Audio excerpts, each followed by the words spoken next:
মাত্র ১৭ বছর বয়সে লামিন ইয়ামাল ইতিমধ্যেই বিশ্ব ফুটবলের অন্যতম উজ্জ্বল উদীয়মান তারকা হিসেবে নিজেকে প্রতিষ্ঠিত করেছেন। কিন্তু বার্সেলোনার ভক্তদের নিজের নাম চেনানোর অনেক আগেই লা মাসিয়া সেটআপের কোচরা ইতিমধ্যেই জানতেন যে এই প্রজন্মের সবচেয়ে সেরা প্রতিভা লামিন ইয়ামাল একটা ফুল হয়ে ফুটে উঠছে। তাদের মধ্যে একজন হলেন অস্কার লোপেজ, এফসি বার্সেলোনার জুভেনিল আন্ডার-19 দলের প্রাক্তন প্রধান কোচ, যিনি সম্প্রতি রেডিও মার্কাকে তরুণ খেলোয়াড়ের শেষ দিনগুলিতে ইয়ামালকে কোচিং করানোর বিষয়ে কথা বলেছেন। অস্কার লোপেজ স্বীকার করে শুরু করেছিলেন এই বলে যে ইয়ামালের প্রাথমিক অবস্থায় অসাধারণ ফুটবল শৈলী বার্সেলোনার যুব কোচরা দেখেছিলেন এবং তার দ্রুত খ্যাতি অর্জন তাদের অনেকের কাছেই অবাক করার মতো ছিল না। তারা তখনই বুঝেছিলেন এই ছেলে একদিন ফুটবল বিশ্বের সেরা হয়ে উঠবেই।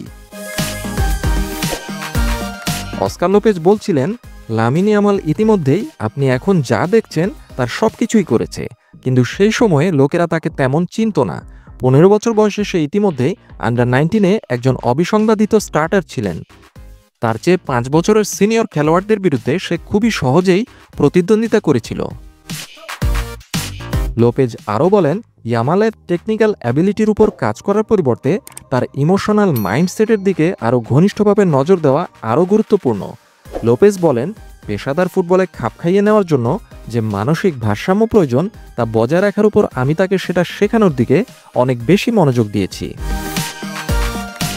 অস্কার লোপেজ স্বীকার করেছেন যে তরুণ উইঙ্গারের ব্যক্তিগত আত্মবিশ্বাস তার মানসিকতা গঠনে ভূমিকা রেখেছে এবং তাকে তার আবেগ নিয়ন্ত্রণ করতে শিখিয়েছে, যা হঠাৎ তারকা খ্যাতির সাথে আসা প্রত্যাশার চাপকে কিভাবে সামলে নেবে সেই পরিস্থিতির সাথে তাকে খাপ খাইয়ে নিতে শিখিয়েছে।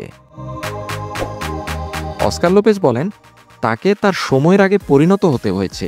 সে এমন এক কিশোর যার পরিপক্কতা তার বয়সের তুলনায় অনেক বেশি।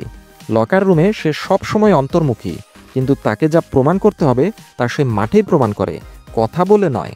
সে ক্রমাগত বিকশিত হচ্ছে, উন্নতি করছে এবং সে অসাধারণ। 23 বছর বয়সে যদি সে একজন অপ্রতিরোধ্য খেলোয়াড় হয়ে ওঠে তবে আমি অবাক হব না, তিনি উপসংহারে বলেন।